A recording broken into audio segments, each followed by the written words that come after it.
네, 제가 보통 설교 메시지 시작할 때 어떤 예화를 들고 시작하는데 너무 설교가 길어질 것 같은 거예요. 예화까지 첨가를 하면 설교가 길어진 게 나을까? 아니면 예화가 없이 그냥 바로 말씀으로 들어가는 게 나을까라고 생각했을 때 뭐니 해도 메시지는 짧은 게 장땡이니까요. 예화 없이 바로 말씀으로 들어가 보도록 하겠습니다. 조금은 딱딱한 도입이지만 우리 함께 살펴봤으면 좋겠어요. 네, 여러분 우리가 지난주에 함께 살펴봤지만 예루살렘 성벽이 52일 만에 완성되었습니다.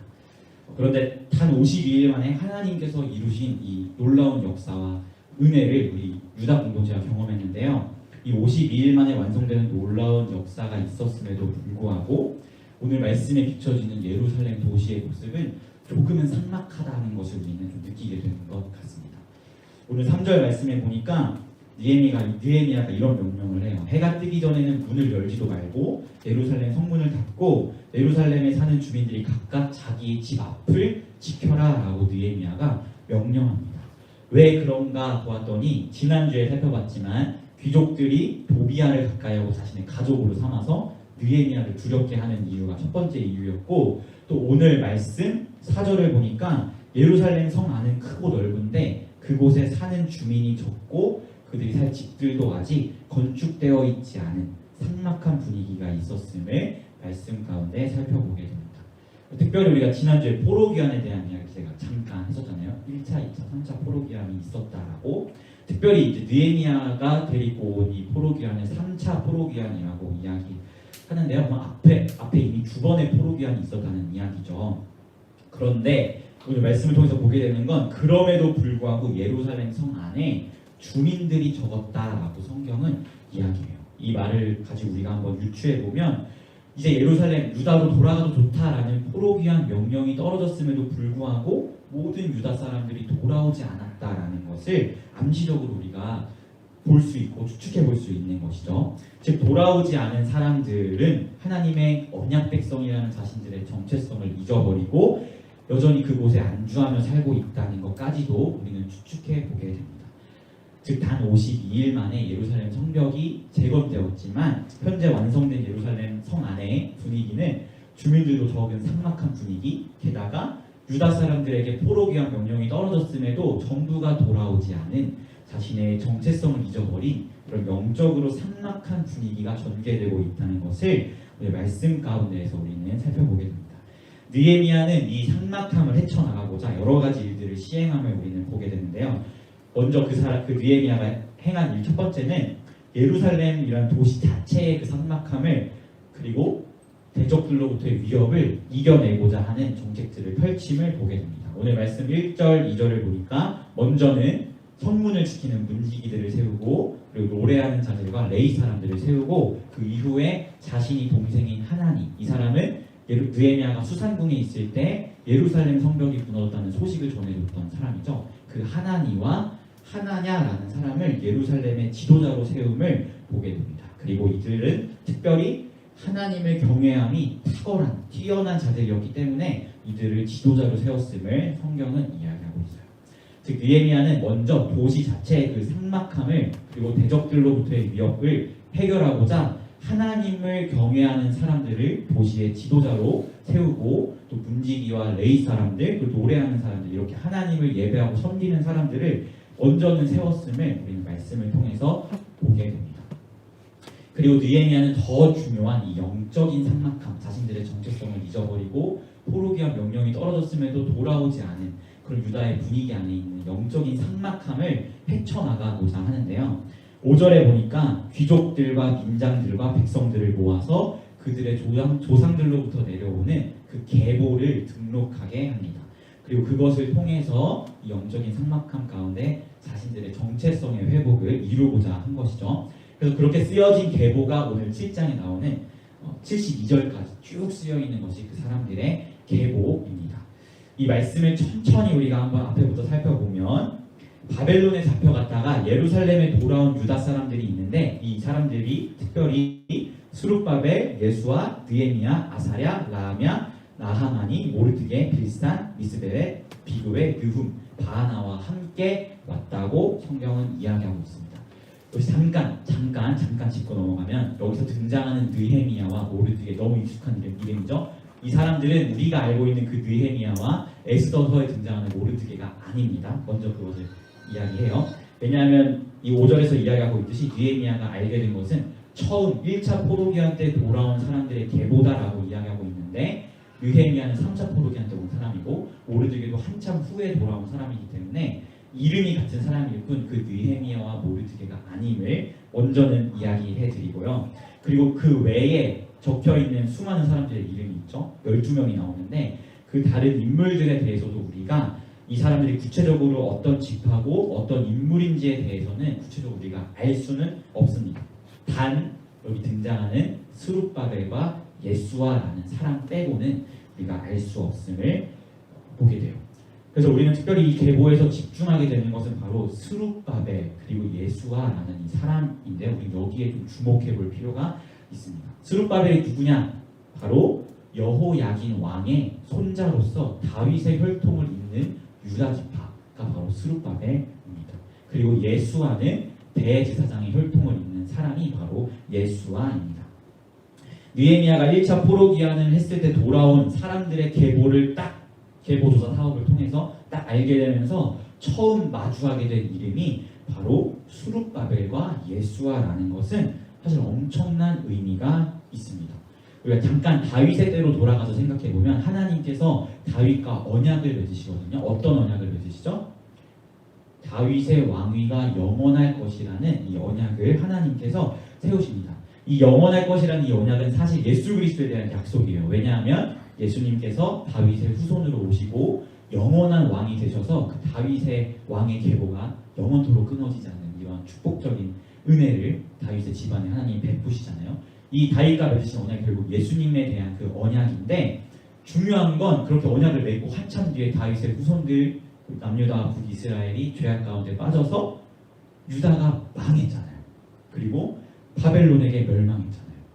이렇게 보면 겉으로 보기에는 유다가 망해서 하나님이 맺으신 모든 언약들, 이스라엘과 맺으신 언약, 아브라함과 맺은, 모세와 맺은, 다윗과 맺은 이 모든 언약들이 마치 파괴된 것처럼 보이는 거죠. 왜냐하면 유다라는 나라가 멸망해버렸으니까.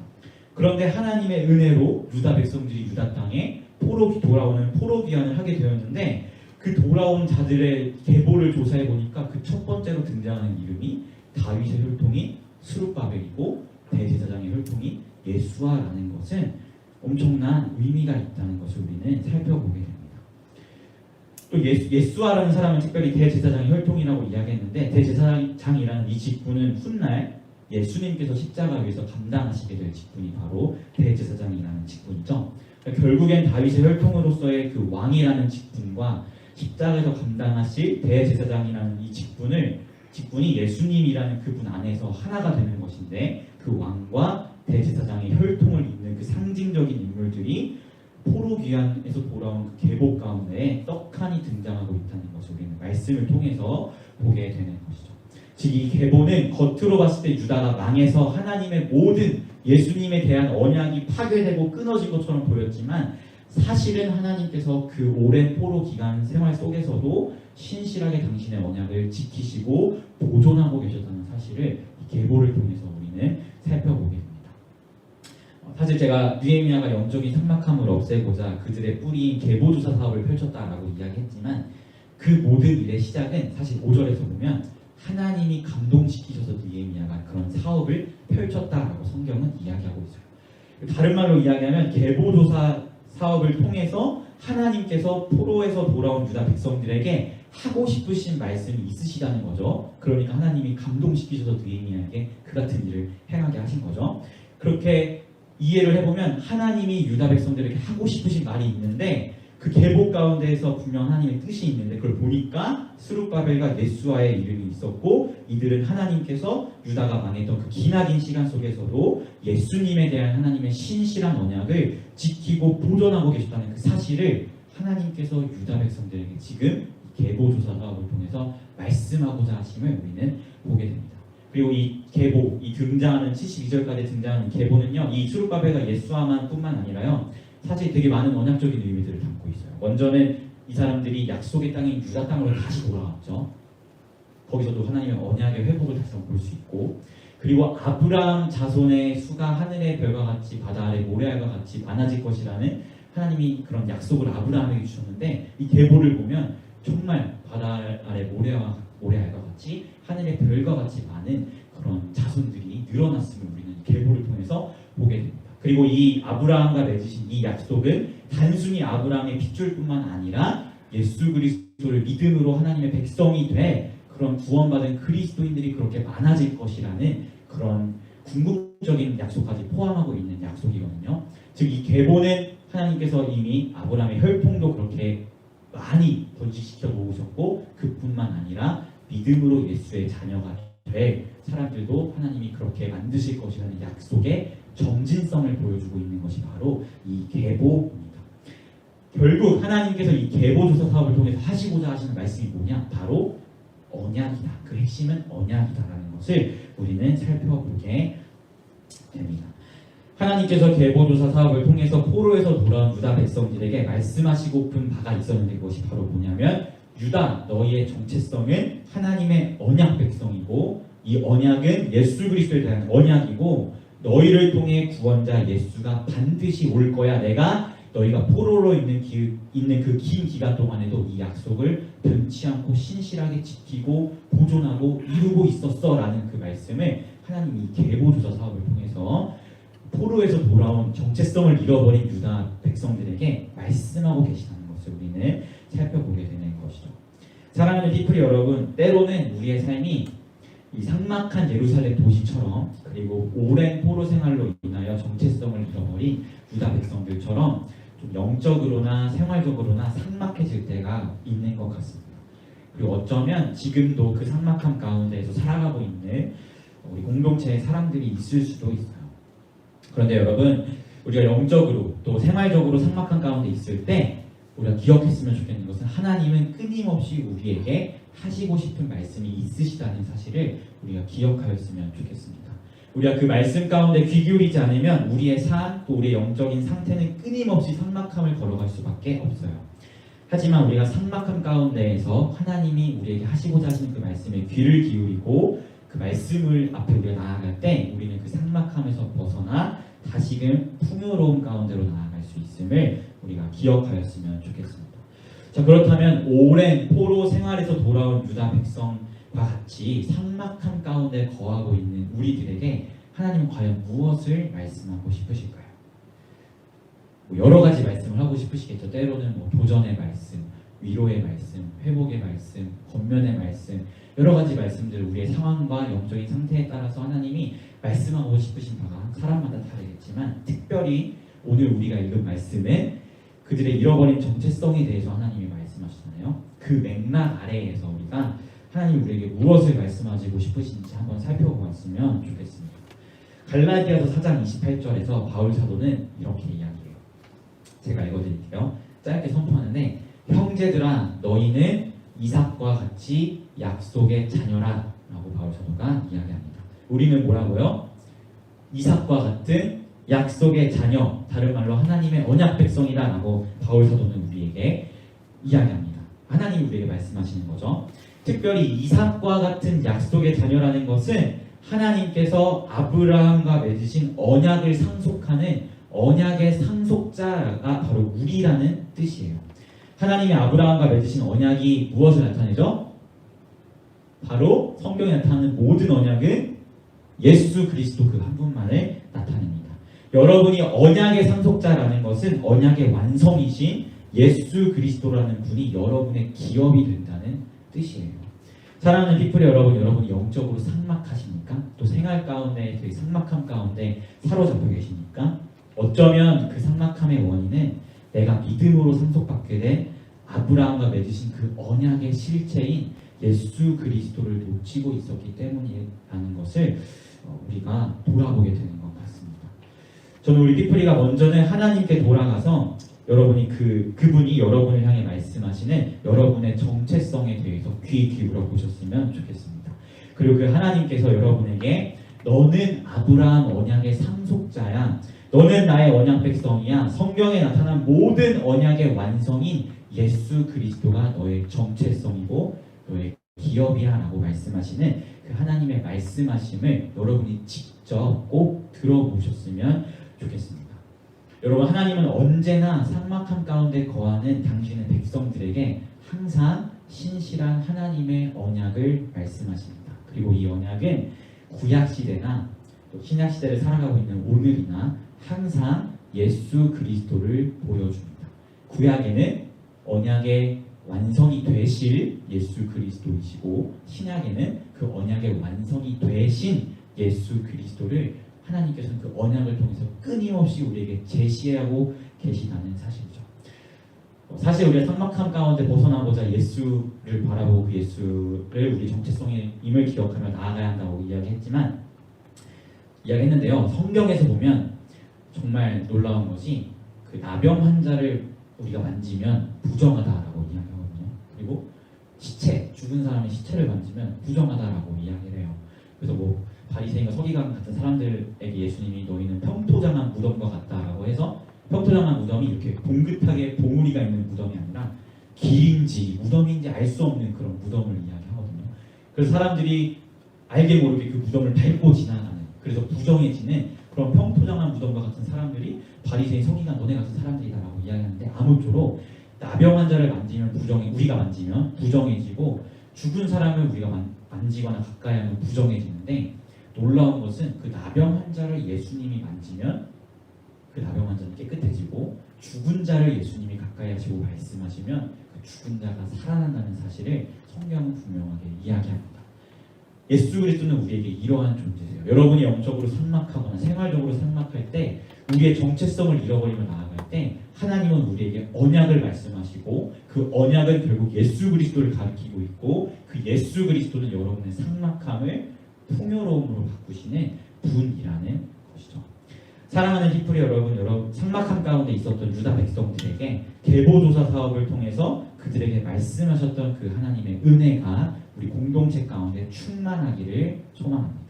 그리고 영적인 삭막함에 빠져서 포로기한 명령이 떨어졌음에도 모두가 돌아오지 않아서 예루살렘 도시가 썰렁한 그 상황 속에서도 하나님께서 예수 그리스도에 관한 언약을 말씀하시면서 그들의 정체성은 곧 예수 그리스도라는 그 사실을 말씀하신 그 은혜가 우리 공동체 가운데 있기를 소망합니다. 예루살렘 성벽이 52일 만에 외형적으로는 완성이 됐어요. 하지만 그 외형만 완성된 것이 중요한 게 아니라요, 그 내부의 채움이 예수 그리스도로 채워져야만이 진정한 하나님 나라의 완성이라고 이야기할 수 있거든요. 그래서 이제 느헤미야 후반의 이야기는 말씀으로 예수 그리스도에 대한 약속들을 율법 가운데 막 이야기하면서 그 영적인 풍요로움을, 이제는 외형적인 것이 완성됐다면 이제 그 내면의 풍요로움을 채워가는 이야기가 느헤미야 후반부에 나오는데요.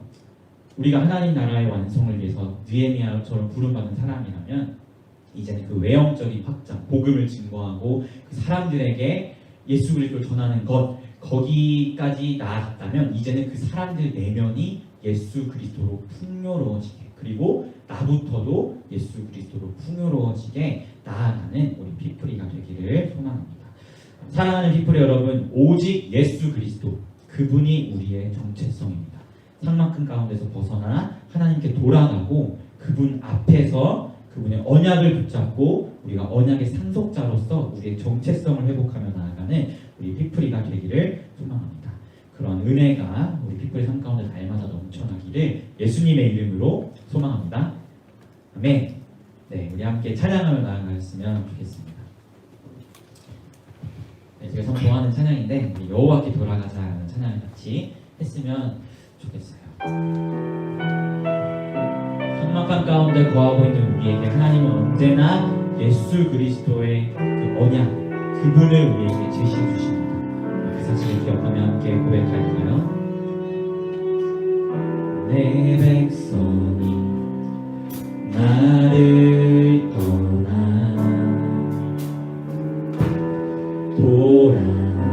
돌아섰지만 내 사랑이 내 백성을 포기 못하니 내 모든 것 내어주고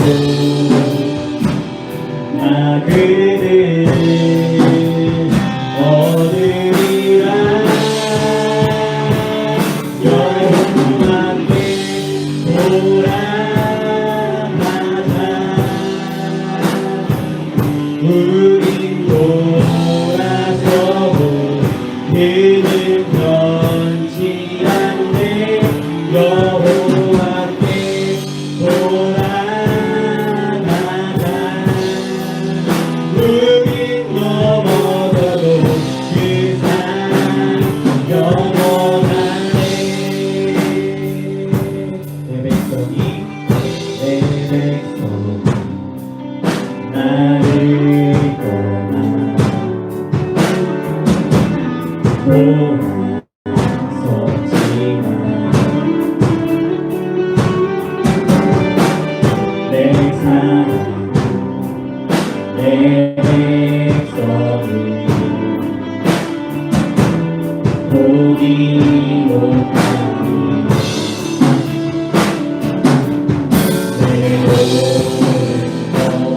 내어주고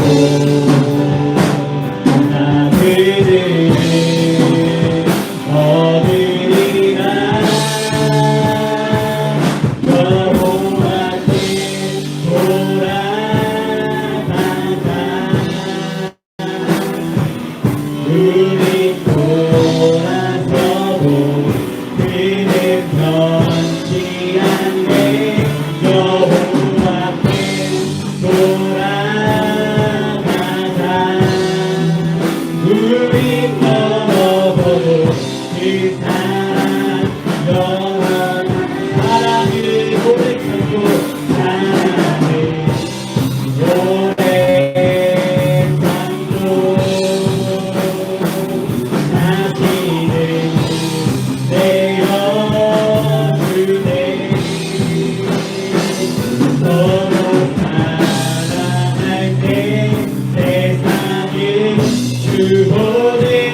사랑은 절대 지지 않네. 사랑을 오래 참고 사랑을 오래 참고 다시는 내어주네. 서로 사랑할 때 세상을 주보네. 사랑은 절대 지지 않네. 여호와께 돌아가자. 우린 돌아서도 그는 변치 않네. 여호와께 돌아가자. 우린 넘어져도 그 사랑 여호와께 돌아가자. 여호와께 돌아가자. 우린 돌아서도 그는 변치 않네.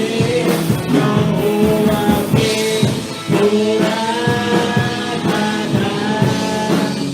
우린 넘어져도 그 사랑 영원하네.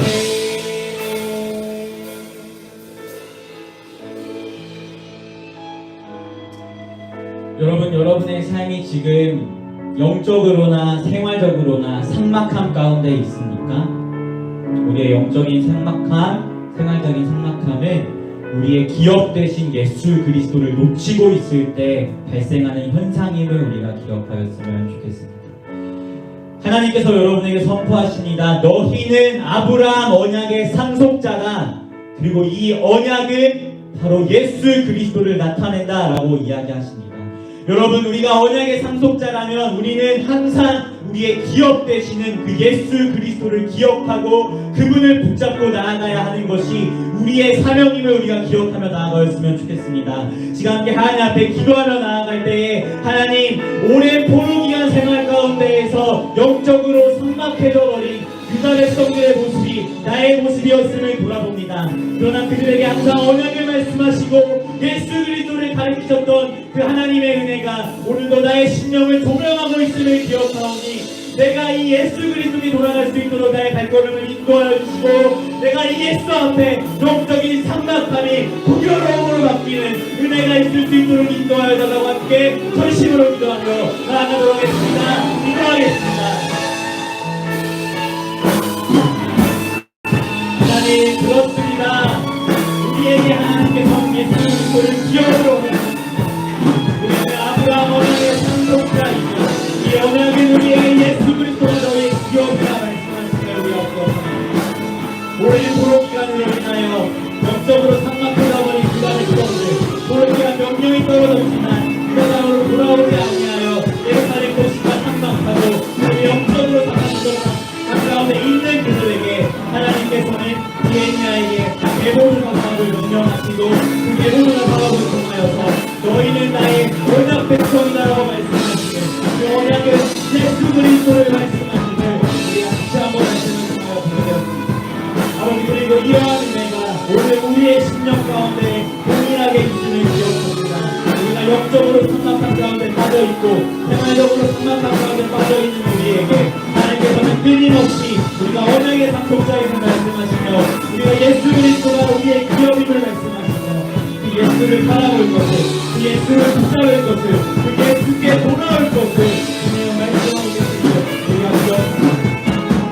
하나님 우리가 예수님께 돌아가기를 소망하오니 우리의 연약한 발걸음을 만져주시고 우리가 예수께 돌아갈 수 있도록 인도하시고 우리가 예수님 앞에 엎드리게 하시고 그 가운데에서 하나님이 우리에게 말씀하시는 말을 듣고 그 말씀 가운데 다시 한번 회복하며 예수 그리스도를 기업으로 삼아 영적인 상막함에서 벗어나는 우리가 될 수 있도록 인도하여 주셔서 함께하여 주시옵소서. 다시 한번 찬양하겠습니다. 여호와께 여호와께 돌아가자 우리 돌아서고 그는 변치 않네 여호와께 돌아가자 우리 넘어서도 그 산 우리의 기업 대신 예수님께 돌아갑시다 여호와께 돌아가자 우리 돌아서도 그는 변치 않네 여호와께 돌아가자 우리 넘어서도 그 사랑 넘어 다시 한번 여호와께 돌아가자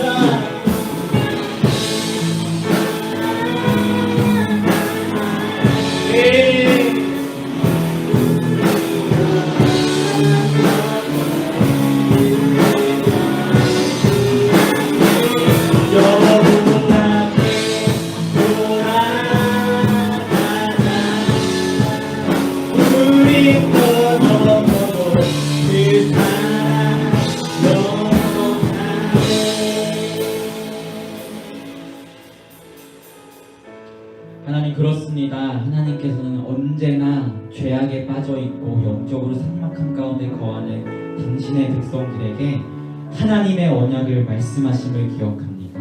그리고 이 언약은 항상 예수 그리스도를 가리키고 있음을 우리가 돌아봅니다. 그리고 하나님은 우리에게 말씀하십니다. 너희는 아브라함 언약의 상속자이다. 그렇기에 너희의 기업은 예수 그리스도이다 라고 하나님께서 우리에게 끊임없이 말씀하심을 기억합니다. 하나님 우리가 하나님을 저버리고 죄악 가운데 거하며 영적으로 삭막해져 있고 생활적으로 삭막해져 있는 모습이 있다면 다시 한번 우리에게 예수 그리스도를 상기시켜 주시고 그 언약을 상기시켜 주시며 그것을 통하여 예수께 돌아올 것을 말씀하시는 그 하나님의 은혜가 우리 삶 가운데 충만하게 있기를 소망하오니 우리의 죄악 가운데 걸어가고 있던 이 발걸음을 다시 한번 하나님께로 옮겨주시고 하나님의 그 보좌 앞에서 하나님의 말씀을 들으며 우리의 기업 되시는 예수 그리스도를 누리며 삭막함이 풍요로움으로 바뀌는 은혜가 우리 피프리 가운데 있을 수 있도록 주님 인도하여 주시옵소서. 그리하여 우리 삶에서 정말 복음을 전하며 하나님의 나라를 확장해 가고 우리의 내면은 예수 그리스도로 충만해지는 그런 정말 건강한 그리스도인이 주님의 제자가 바로 우리 피프리 공동체 한 사람 한 사람이 되기를 소망합니다. 그런 은혜와 역사를 우리 가운데 일으켜 주시옵소서. 감사드리며 예수님의 이름으로 기도합니다. 아멘. 우리 시간 함께 서로를 축복하며 나아가도록 하겠습니다.